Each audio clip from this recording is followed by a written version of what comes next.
Here at the Republican Liberty Caucus, we bill ourselves as the conscience of the Republican Party.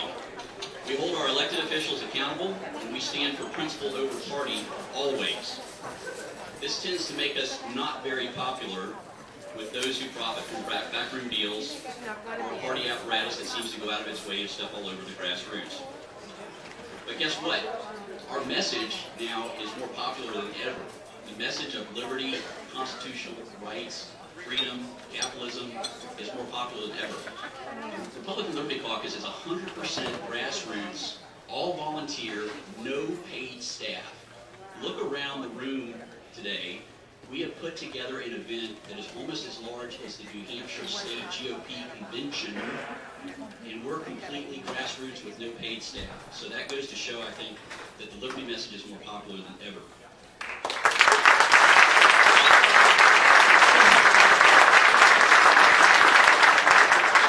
Sadly, the current list of elected officials who stand tall for liberty in the Constitution is pretty short. So it is my great pleasure and honor today to introduce Senator Rand Paul to you all. Thank you.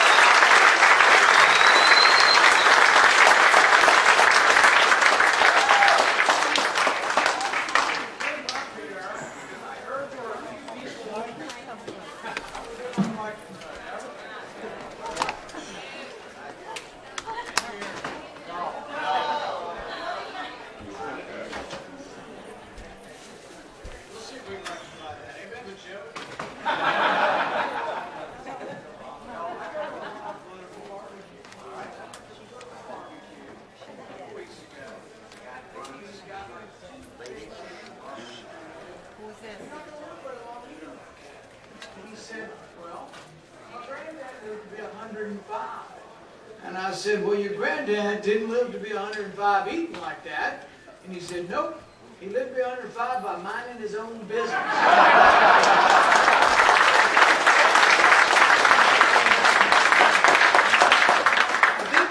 That's what joins us all together. We may not agree on everything, but we kind of want a government that minds its own business. I want a government that basically leaves me alone. Leaves me alone in my personal life, leaves me alone in my business, just stays the heck out of my affairs.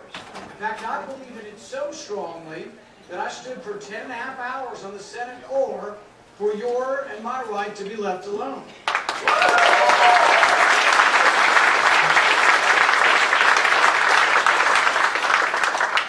Justice Brandeis said that the most cherished of rights to civilized men and women is the right to be left alone. One of the interesting things about that statement, it was in a dissent. It was a Supreme Court case called the Olmstead case. You know what the Supreme Court decided? The Supreme Court decided that your phone conversations had no expectation of privacy. This was in 1928. They got it wrong. Justice Brandeis got it right. You have the right to be left alone. For 60 years, the government listened to your phone conversations. And it was wrong, but the government did it anyway. But 60 years later, finally in the 1960s, we reversed that. One of the things I'm fascinated about our country is the stability to last long enough to figure out when we get things wrong. And some of the most famous Supreme Court cases of all time are the ones where we have famous dissents, when the majority actually gets it wrong. Randy Barnett is an advisor of mine who teaches at Georgetown, and much of what he talks about when he talks about judicial engagement is that it is the prerogative and the duty of the judiciary to protect our liberty. They should overturn laws that invade our liberty. But sometimes they get it wrong. They got it wrong in the case saying they could listen to your phone conversations. They got it wrong later in the 1970s when they said they can collect your phone records. That's where we are now. So when the other side stands up and says, oh no, there's no Fourth Amendment protection to your phone records, that's actually what the court has ruled. But this is a bad place to be. So I stood for 10.5 hours to say, you know what? The people need to stand up and make sure that government knows we don't want you in our records.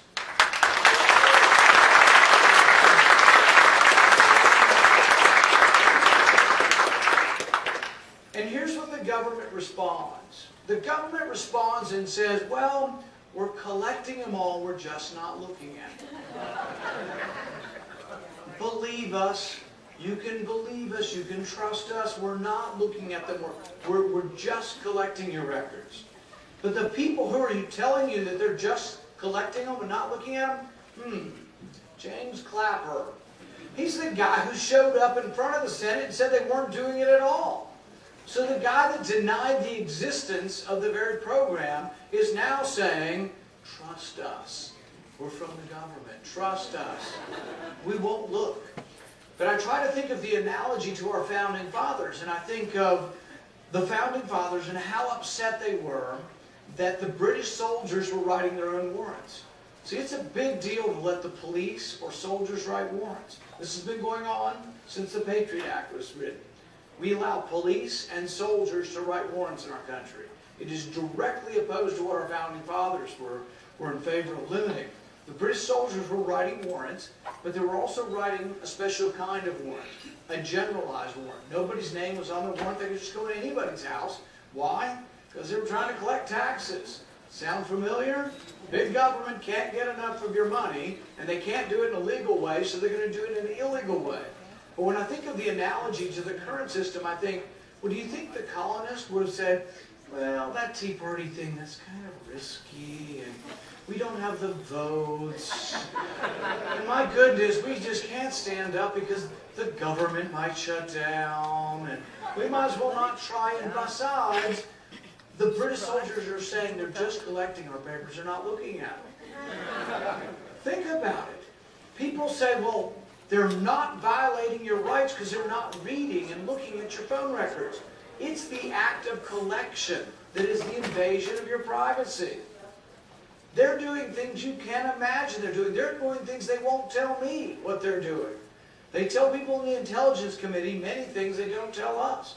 Senator Wyden knew for years about some of this. But if he tells, they accuse him of being a traitor. He got this from the Intelligence Committee, but he kept asking the questions and asking the question. In fact, he's very brave because he finally asked Clapper the question that came with the information. Are you collecting in bulk our phone records? And Clapper said no. He committed perjury. He should not be in office, and we've lost confidence in our government. What confidence we had remaining in our government and our intelligence agencies if they will lie about what they are actually looking at. We find out now that the Consumer Financial Protection Bureau, everything's a mouthful, they're collecting all your credit card statements. 90 to 95% of your credit card statements. Think about what the government can know about you through your credit card statement. They can know whether you drink, whether you smoke, whether you gamble, and how much. They can tell what you read, what books you read, what magazines you subscribe to. They can tell who your doctors are, what your medicines are. Think about how much of your world goes through your credit card now, and should the government be collecting those records? But once again, they say we're sort of itemizing them and looking for trends here and there. We want to know about you, but we're not putting your name. We're not looking up your name. There was something just last week of people abusing their authority to look after their enemies. This goes on. Some people have looked after old girlfriends' records or old boyfriends' records. It happens all the time. It's the power and the thought that we might abuse the power, the government might abuse the powers while we stop the government, while we restrain the government. The talk at the time of the Constitution and our founding was not that the Constitution would be to restrain the people, but that the Constitution was to restrain the government. This was very clear to our founders. Right now we have a government, though, that is literally run amok. People ask me, they say, what is the worst problem? What's the worst thing President Obama has done? And I say, well, how long do you have? But it really isn't this particular bill. It's not Obamacare or Dodd-Frank or even some of the stuff they've done with the NSA. If you want to talk about it in overall terms, what's the worst thing the president's doing to the country? It's the collapse of the separation of powers. We had checks and balances, and it was this marvelous system that our founders put in place. Madison put it this way. Madison said that we would pit ambition against ambition.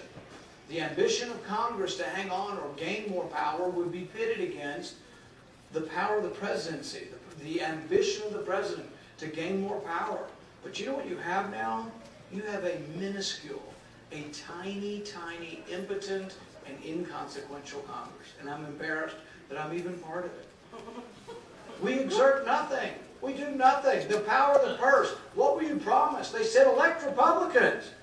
Elect Republicans and we'll stop this nonsense. So we did. We elected Republicans to the House and to the Senate. What'd you get for it? Nothing.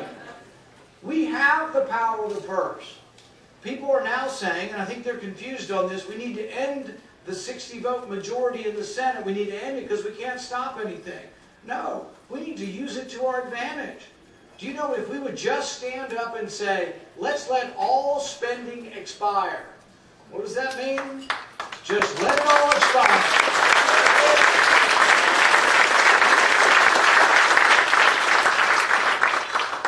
You can restart it as soon as you want to. You can restart it 1 second later. But once all spending expires, you know what happens? The people who want to spend money have to affirmatively get the votes. A majority in the House and typically 60 votes in the Senate. So what are some of the things we might get rid of? Where to start? $800,000 we spent the last couple years on developing a televised cricket league in Afghanistan. What? They don't even have televisions in Afghanistan. 1 in 10,000 people have a television, and yet they took $800,000 of your money to broadcast a televised cricket league for Afghanistan. Do you know that we have spent more in Afghanistan than the entire Marshall Plan after World War II? We had an accidental bombing of a hospital the other day, and it makes me sick. Some people want to blame the soldiers. I know, but I have relatives who are soldiers. I don't want to blame the soldiers, but I sure as hell want to blame the policymakers. Why the hell are we bombing anybody in Afghanistan? Why the hell are we there?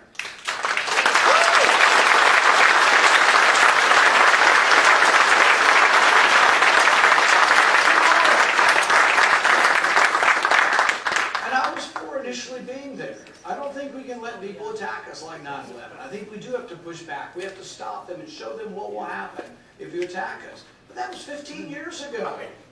The people who attacked us are all dead. We're in prison. Or retired. Or retired. Or in enforced seclusion somewhere. Vacation in Tora Bora in the caves. But the thing is for the most part, I have trouble understanding what our mission would be in Afghanistan now. And so, how do you think the soldiers feel? The soldiers are told to fight like this. The soldiers are told to drop a bomb, and they do their job. But the thing is it's a terrible mistake to bomb a hospital. You know, and it happened because we're involved with a war that's long over. We're involved in a war where the mission's long gone. And people say, well, they won't step up and defend themselves. Well, then maybe they don't want a country. I mean, we liberated them, and 15 years later, they're not willing to fight for it. I don't think we know. In this country, we say, well, we don't want to...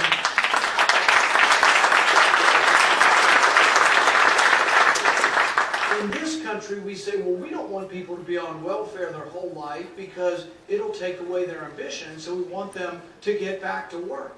But they only get the ambition if you end what you're giving them. At some point, there has to be an end. You think maybe the same could be said for foreign aid? You think the same could be said for what we're doing in Afghanistan?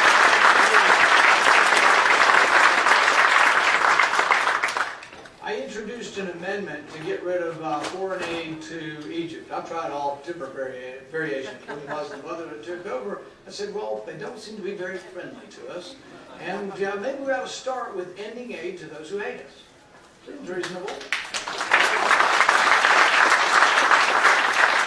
It's hard to get a vote in the Senate at any point in time, but I finally got a vote, and we got 22 votes. That was, I think at the time, about a little bit less than half of the Republicans. At one point I said, why don't we have an amendment to a bill, and I got a vote on this in the committee, why don't we have an amendment to a bill that says if a country persecutes Christians, maybe they shouldn't get any of our money. It seemed pretty reasonable to me. I haven't been anywhere in America where anybody believes we ought to give money to a country that's persecuting Christians. And you say, well, how do you define that? Well, there are many countries that have the death penalty if you criticize the state religion. That sounds like persecuting Christians or any other minority religion that's not the state religion. So we looked at countries that would put people to death for that. In fact, in Pakistan, there is a woman, Asia Bibi. She's been on death row for 5 years because she went to draw water at the well, and the fellow women in the village began chanting, "Death, death to the Christian," and they beat her with stones and rocks, and she's bleeding and thinks she's going to die. Finally, the police come. She thinks she's been rescued, and they arrest her. And she's now on death row because the local women said she was criticizing the state religion.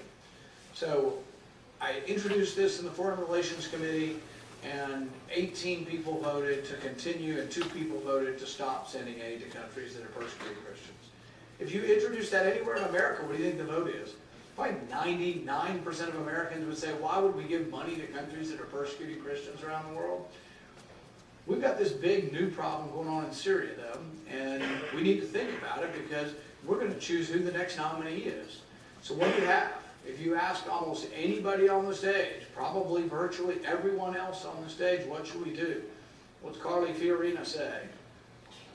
Use force. We need to be ready to use force against Russia. We need a no-fly zone. She says, let's quit talking to Putin. Let's stop talking to Putin. And it's like, have these people read any history? Are they aware that during the entire Cold War, we kept open communications with the Russians? Are they aware that Gorbachev was a communist? Are they aware that Reagan talked to Gorbachev? They all love Reagan, but none of them understand that Reagan continued to speak to communists. He actually ended up negotiating with them. But he never said, I'm not going to talk to you. And he never went to a region of the world and said, we're going to have a red line in the sky, and anybody that crosses it, will be the beginning of World War III. And people say, well, we can't let Russia supplant us in the Middle East. Well, how did we get to the point where we are? How did we get to this point? When we had the Iraq War and Saddam Hussein fell, what happened? We kept pouring trillions of dollars in there. We stayed for 15 years. And how did the Iraqis repay us? Let's see. They became great bosom buddies with Iran. And so now they're great bosom buddies with Iran and Syria. And who's their next best friend? Russia. So recently Russia came in with heavy equipment, soldiers, and all of this into Syria. They had to fly over Iraq. What did Iraq say? Come on.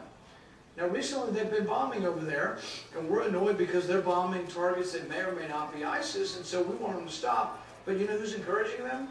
The government in Iraq. We spent $1 trillion on this government, and they like Iran better than us, and Russia better than us. I think maybe we didn't spend the money well. Maybe we didn't.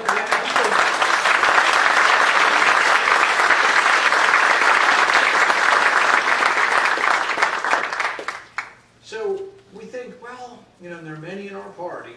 Hopefully they're not invited to your conference.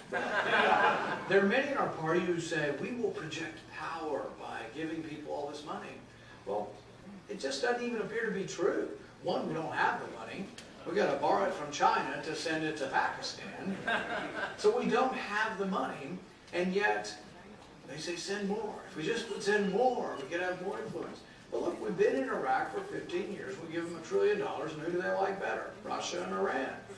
Doesn't seem to have worked. We do have an American interest, and we do have to defend American interests. I've been very harsh on Hillary Clinton because she didn't defend Benghazi. We have a consulate in Erbil. We have to defend it. You have to make a decision. If you're staying, defend it. If you're coming home and it's the middle of war, you may have to. But if you're going to be there, defend it. We have an embassy in Baghdad, an enormous embassy in Baghdad. If we're going to have people there, we have to defend it. But that doesn't mean that we have to have American boots on the ground. And I'm the one person on the stage who'll say, if there needs to be boots on the ground, let's let them be Arab boots on the ground.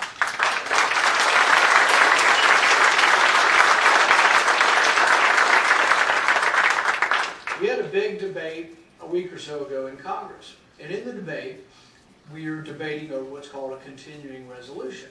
What is a continuing resolution? It's more of the same. It's just putting all of the bills together in one bill. So instead of individually voting on the different programs, we just put them all together. So I went to the floor and I was kind of annoyed, and I told him it was a steaming pile of the same old, same old. I thought it was the best way to put it. It's a bunch of crap. We're putting all of this together in one bill, and nothing gets better. It continues more of the same. What would happen if we let it expire? The 800 grand for the cricket league would fall away because you would need the 60 votes to pass anything. See, the 60-vote majority, the fact that in the Senate you only get anything done with 60 votes because it can be filibustered, it can be used to your advantage. Instead of everybody saying, no, we're defeated, we can't do anything, we have the Congress, we have the Senate, we have the House, but we can't do anything until we win the presidency. And then when we get that, you know what they'll tell you next? We can't do anything until we have 60 votes in the Senate. But you know what? We have every bit of power, we just have no courage.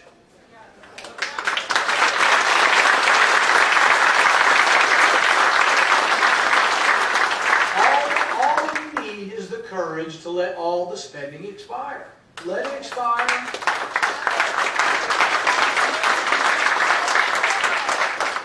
And a second later, we can restart it. But when we restart it, the other side will be required to get 60 votes.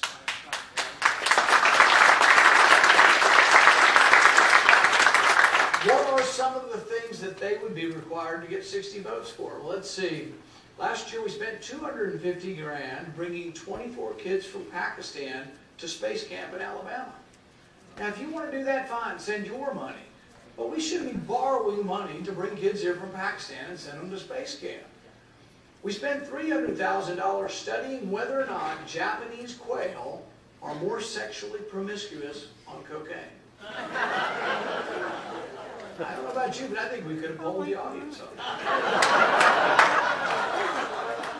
It's sort of like what lawyers say, I'll stipulate to that.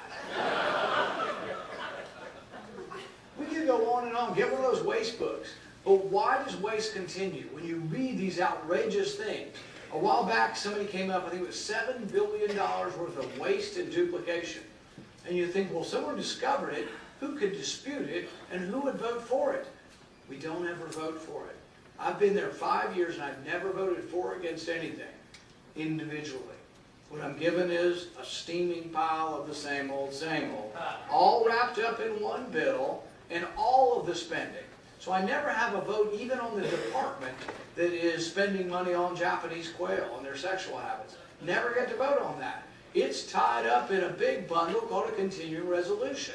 So a continuing resolution is an abandonment. It's an abandonment of congressional power, and this is what's happened. We've allowed all the power to go to the executive. See, we complain, we say, President Obama is doing this through executive order. Stop it. All we have to do is quit sending him the money. We have the power of the purse, and we're not using it.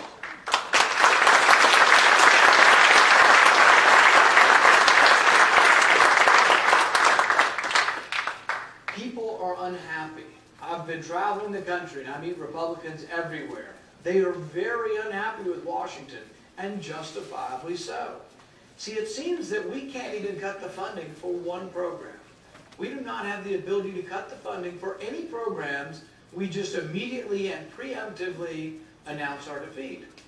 But you know what they will have the power to do? They always have the power to pass a continuing resolution. Somehow they find 60 votes to continue spending money. They have the power to continue borrowing it. Debt ceiling vote's going to come up. The Republican Party that you elected doesn't have the power to cut one measly old program, but they've got somehow the will to continue to borrow money. They have the will to raise the debt ceiling. And so it just continues on and on. You know what I say? Cut up the credit card. Let's quit borrowing money.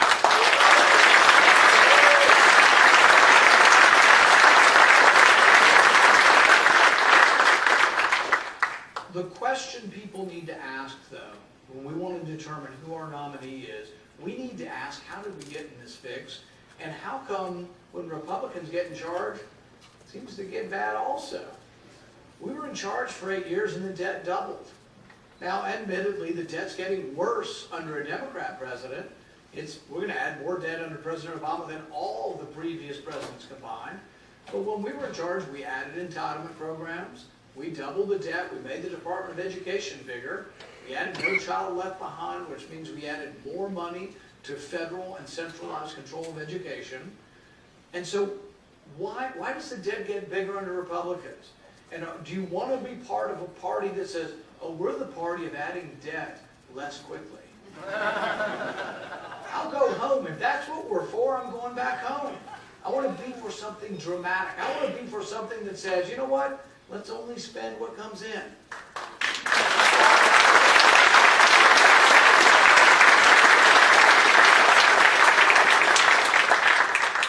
To understand the problem in Washington, you have to understand that there is an unholy alliance.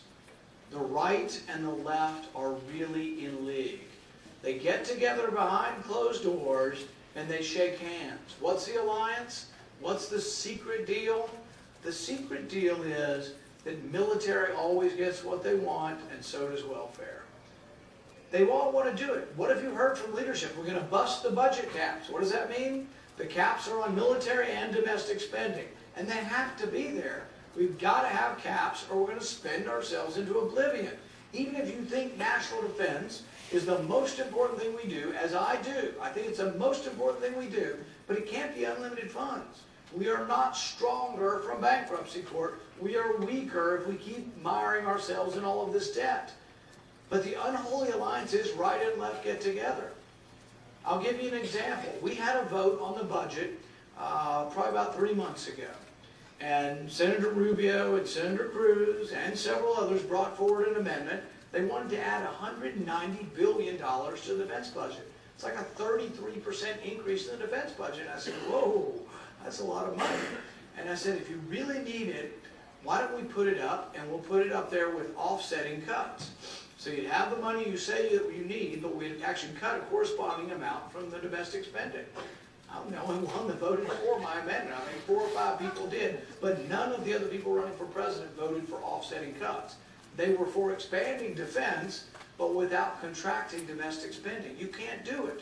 That is part of the unholy alliance. This is the right and left getting together, and it's why we're never going to balance the budget. We're never going to get out of debt. We're never going to make government smaller until we wake up and send a message to Republicans and Democrats that it does.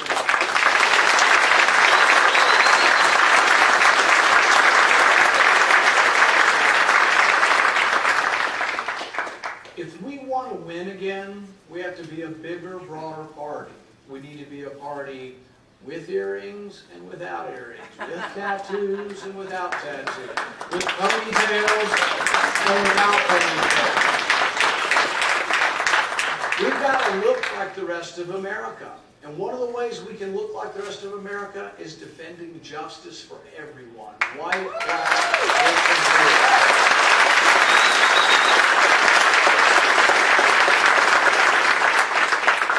the war on drugs has been devastating to the country, but particularly to poor people in our country. If you look at marijuana arrests, 15 to 1, black to white. But if you look at usage, white kids are using it at about the same frequency as black kids. And I'm not an advocate. I'm not here to advocate. I'm just here to advocate for justice. And I can guarantee you, you go into any black community anywhere in the country and they'll tell you that it's true. In Ferguson, there are 60 black men for every 100 black women. You go into Baltimore, it's devastation. Their men are gone because we've rounded them up and arrested them. For nonviolent crime, we have to choose a different way. We've got to figure out a different way than putting people in jail. It's not the way we should treat drug addiction or drug problems with jail. Incarceration.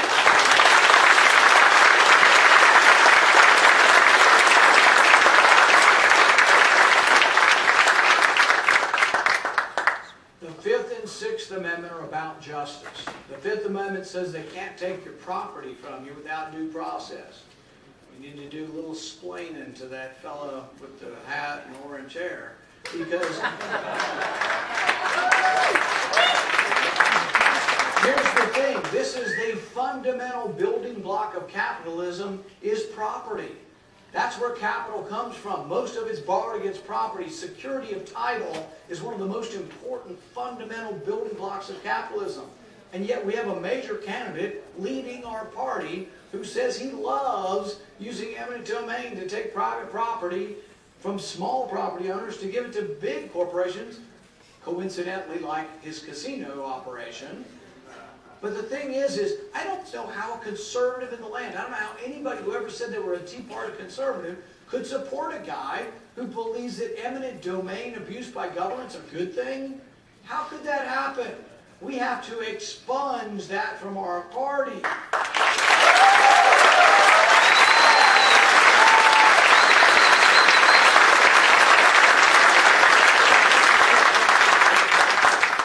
The Sixth Amendment says you have a right to a trial by jury.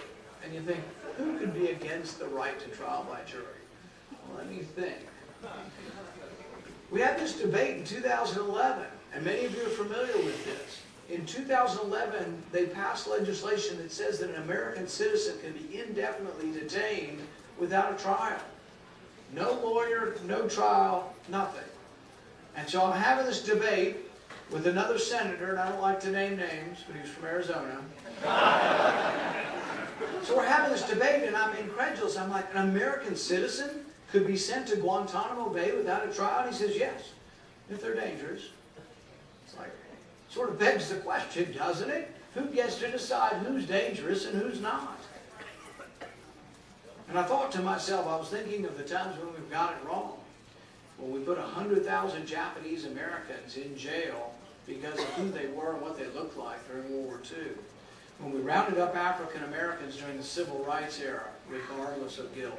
When we rounded up Vietnam War protesters, regardless of what they had done. When we eavesdropped on all of their phones, when we got it wrong. And I thought of Richard Jewell. Remember, everybody thought Richard Jewell was the Olympic bomber. Everybody thought he did it. Everybody thought he'd exploded that bomb in Atlanta about 15 or 20 years ago. The problem was he didn't do it. The media, they had to give him money. They gave him back millions of dollars because Everybody in the world said he was guilty, but he didn't do it. But the reason you have to have a right to a trial by jury is that imagine if Richard Jewell had been a black man in 1920 in the South. He might not have lived the rest of the day. So we have to be, and we should be, the party of individual liberty, as most of us are, but that also means minority rights. And you can be a minority because of the color of your skin or the shade of your ideology. You can be a minority because you've ever had an unorthodox thought. I think there's a few of you out there. You can be a minority for a variety of reasons, but that's what the Bill of Rights is about. And I'll finish with one story. The Sixth Amendment says that you have a right to trial by jury and also a speedy trial. Khalif Browder was a 16-year-old black kid from the Bronx. He was accused of a crime and put in Rikers Island for 3 years. Never tried. He was kept in solitary confinement for 2 or 3 years. He was beaten, and who knows what else happened to him. He tried to commit suicide in prison, was finally released, and about 3 or 4 months ago finally did commit suicide. That shouldn't happen in America. And you know what?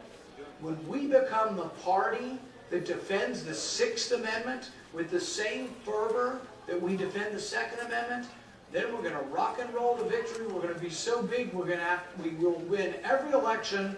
That's the party I want to be part of, and I hope you do. Thank you.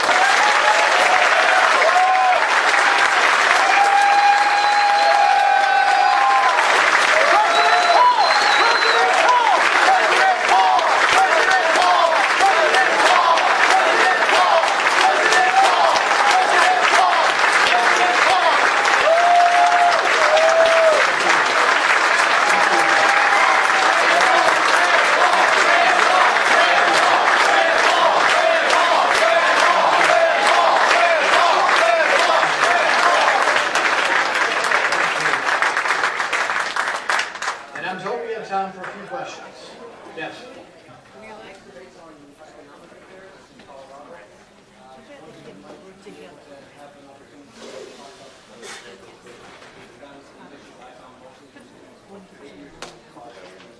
Yeah, I had an interview a couple of days ago with CNBC, and they're the ones hosting the debate, and they asked me about Ben Bernanke, and they said, well, he's left the Republican Party because he says you're a bunch of know-nothings. And I said, put him on the stage, I'll debate Ben Bernanke any day of the week.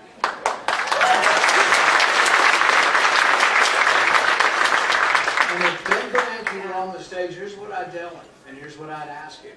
Conservatives are pretty good. Most economists are pretty good, and they say prices should be controlled. Price controls, that's the mechanism by which information is transmitted through the market economy.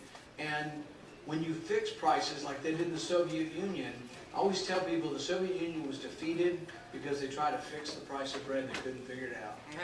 If the price was too low, the bread was gone. If the price was too high, the bread rotted on the shelves. Only the market can figure out prices. But what does Ben Bernanke not understand? He'd probably agree with me. He'd be nodding his head yes, and then I would say to him, what about the price of money?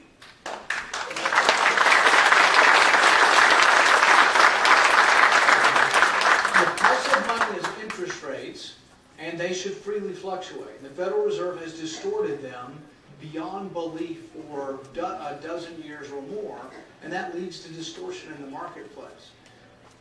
Interest rates are a little bit like, in medicine we have something called homeostasis. When you eat a meal, which you've all just eaten a big meal, your blood sugar is going through the roof right now. Insulin's coming right after it, and it brings it down. So you have a cyclical, counter-cyclical sort of nature to homeostasis or maintenance of balance. The market economy is no different. And I'm oversimplifying this because I'm a physician, so you'll have to excuse me. But as the market heats up and there's more competition for money, the price of the money would rise. And so you may start out at 2 or 3%, and as the market heats up and everybody wants the money, it goes 3, 4, 5, 6, 7, whatever, and then it finds a point at which people slow down, the demand falls, and then the price falls, and it has sort of this cyclical nature that goes back and forth. What happens if you take that out of the market economy? That's what I'd ask Ben Bernanke, and they all say they're so smart. Greenspan's so smart. Oh, so smart. And when he told, I said, I think they're the same person. Bernanke and Here's the same person. But they claim credit for all the great things during the boom, but they're not willing to be responsible for the bust. Am I right, Mark? On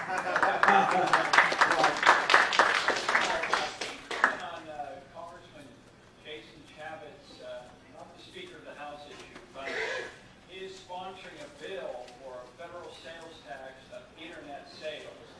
Is that something that's also introduced in the Senate, and is that part of the libertarian philosophy? Yes, it is in the Senate, and it's an equally bad idea in the Senate as it is in the House. The one great thing about the internet is that it has been largely untaxed and unregulated. And people say, oh my goodness, how could it exist without central planning? How did we get here? You know, and it's like, fortunes are being made on the internet because it's not controlled. You talk to any young entrepreneur and you say, do you want to go into banking or be a physician or healthcare like that? No, they're dying because government's all over these industries, but the internet was free. It still is largely free. So I'm against an internet tax and we'll fight against it.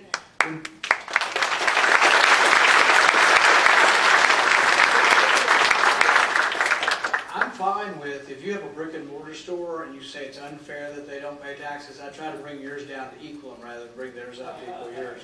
And one other thing I'd add on that, this is my same point on, there's the people they call private equity, which of course I know nothing about because I'm not poor enough to be in private equity or rich enough. But anyway, private equity funds, they make their money and they're taxed at about 15%.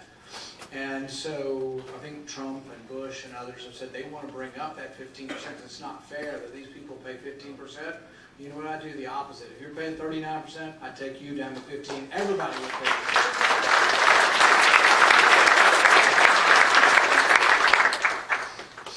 Elected president, would you pardon Edward Snowden? There's always got to be an easy question.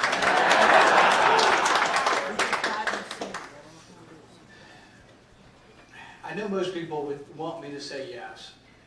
And part of me says yes, and part of me says that we cannot have no rules. So for example, we do have secrets, maybe too many, but we do have secrets that need to be protected.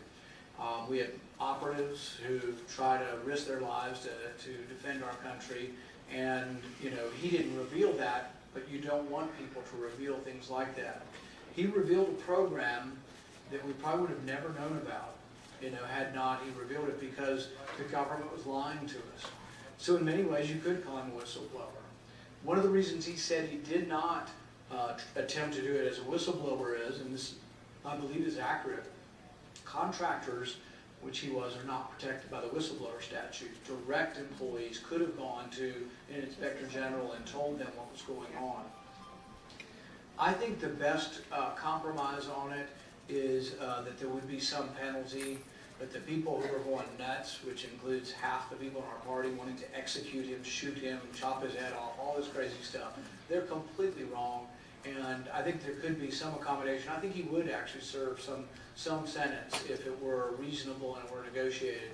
But I've laughingly and sort of flippantly said that he and Clapper could serve in the same prison cell for about 3 years. They both done really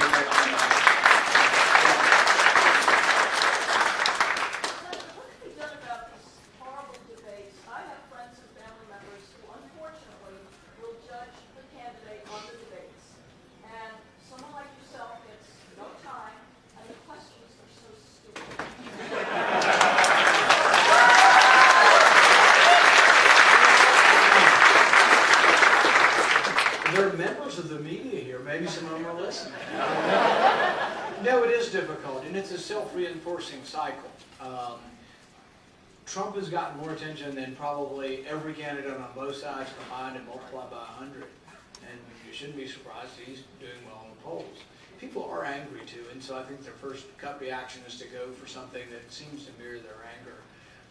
I think the media could at any point in time decide to ask more serious questions and not get over, you know, you're ugly, you're short, you're fat, your hair's ugly. You know, I mean, I think I've had all those insults, and it's like, tell me something I can do something about, all right? I can cut my hair, but I can't get any taller. Right?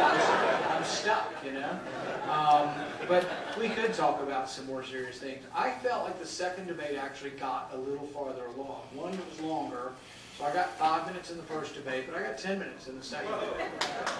So I just want to make sure I'm in all of the debates so I continue to get time. Because I think over time, I think there's an incredibly important debate to have over Syria. See, we've got everybody beating their chest, men and women on the stage wanting to show how strong they are. But we need to know what that kind of, I guess, vacant bellicosity, just that I'm bellicose to be bellicose to show that I'm more bellicose than you are, whether or not that's good for our country. And what are the dangers of going over to there right now where Russia's invited by Iraq, Iran, and Syria to come there, to go over there and draw a line and say, if Russia crosses it, we're shooting them down. My goodness, do you know what could happen with that? All for a group of people who largely hate us. You know? Now, there are 2 million Christians in Syria, but the thing is the Christians in Syria, if you ask them, who do you wish to have govern you, Assad or ISIS? You know how many votes ISIS will get? 0. They'll all vote for Assad.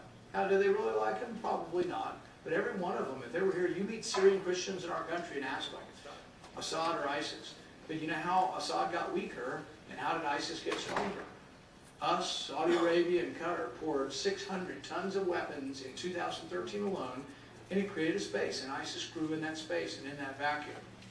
And the neocons in our party said, well, we just should have put more in. You know, that was the answer. We just didn't put enough weapons in. We should have had boots on the ground. If we only had 100,000 troops over there, everything would be fine. If we just never left and we'll always stay in the Middle East, it'll be fine. And in reality, I think sometimes it's actually made it worse, you know, that there's more chaos, less stability. All right, one more straight back. Rand, my daughter and I went to see you when you came to Claremont, and she's 24 years old. And you talked a lot about protecting her privacy. And she said to me afterwards, she said, Mom, I don't really care about my privacy because everything is out on Facebook and everything is out on the internet. I care about the fact that I have, many of her own age group, has crushing student loans to pay and no jobs. And she said, I'd like to know what Rand wants to do about that. That's a very good question. I think it's an appropriate and an honest question, and it's too bad Bernie's not here because Bernie says it's free. But there is no such thing as a free lunch. I'm sure you all had to pay for your lunch. Did you give away any free lunches today? No, you have to pay for it. If you don't pay for it, somebody else does.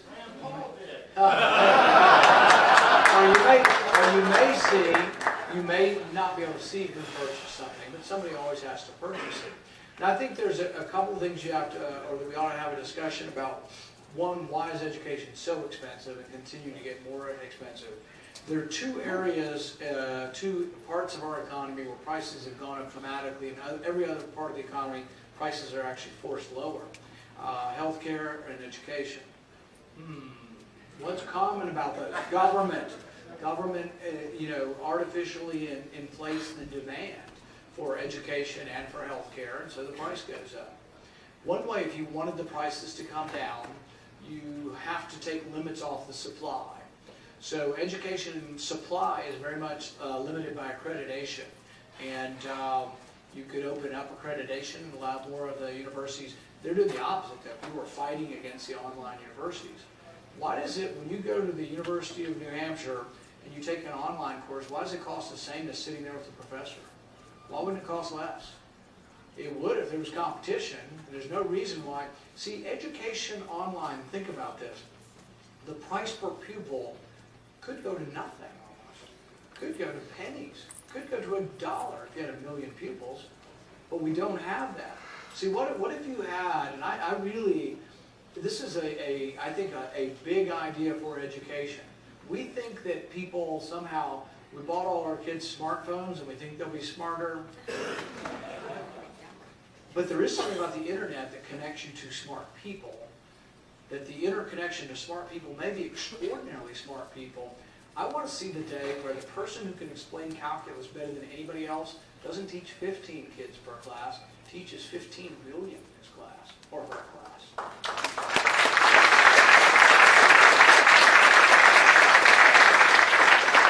But as a consequence, consequence, the per pupil fee would be reduced dramatically. So that's one part of the answer. That's figuring out the high price of education.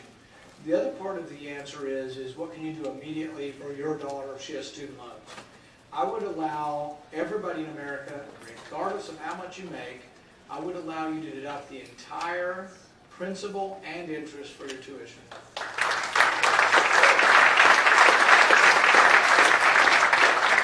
It wouldn't be refundable, it would be deducted against your taxes, so it's an encouragement to work. And I will let you do it for your whole work career. Part of the problem is you get out and you make $35,000 a year and you have $200,000 in loan, you don't have income to write off. But what if you made $35,000 a year, maybe up to 70 over a working career, and you wrote it off the whole time, a little bit each year? It could help you with taxes, and I'd be more than willing to do that, and we actually have legislation that would do that. Thanks, everybody.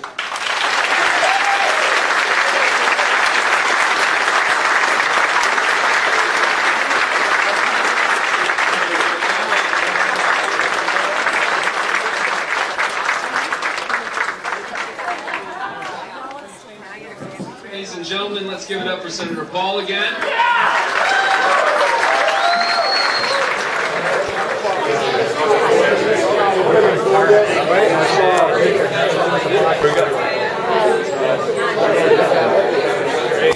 We're going down to the honey class. Hey, Senator, how are you? Katie probably asked you about this already, but I wanted to ask you about Ted Cruz being here and sort of seems like he's making a real play, like for your libertarian support. I think it's good to have more candidates who want to be part of the libertarian wing of the party. I think that's great. Do you feel like it could actually impact your chances? No. And why don't you think that? I think we're doing very well. You know, there'll be some evidence of it today. There'll be a strong poll. We'll see how the results of that go. But across the country, we monitor it very closely. And here in Iowa, we know where our support is, where our net support was.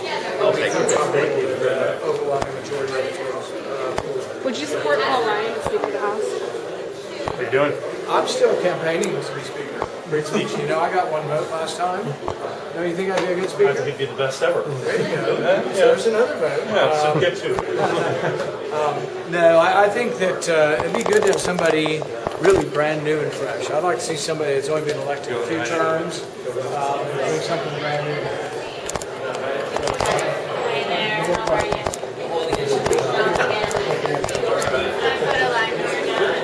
Did he say anything particularly interesting before I got there?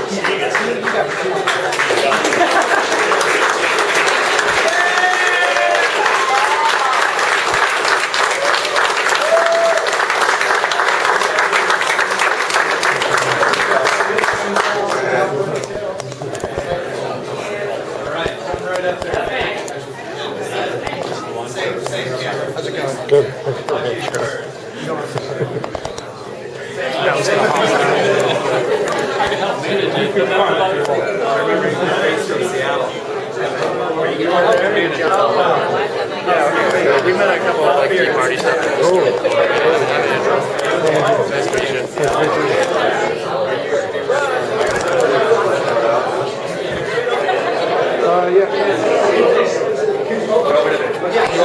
I'm going to do a video. You can video it too. It's running. Jump on in there.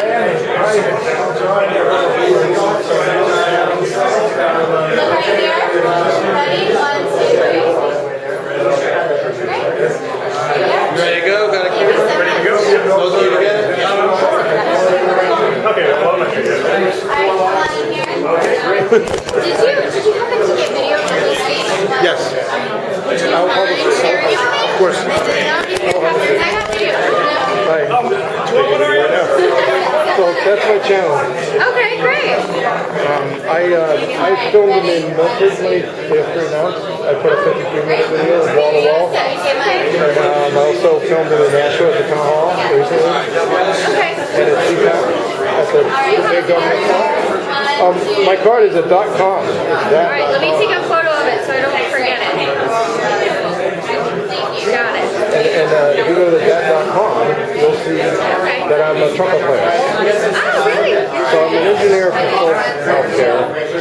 I got a physics degree and photography and hard copy and all that stuff. Oh, physics degree. And I worked at a mortgage company. And that's my day job. And then I've been a professional public worker for 21 years. I've been for 50. I've been 3 jobs. And I do this. And then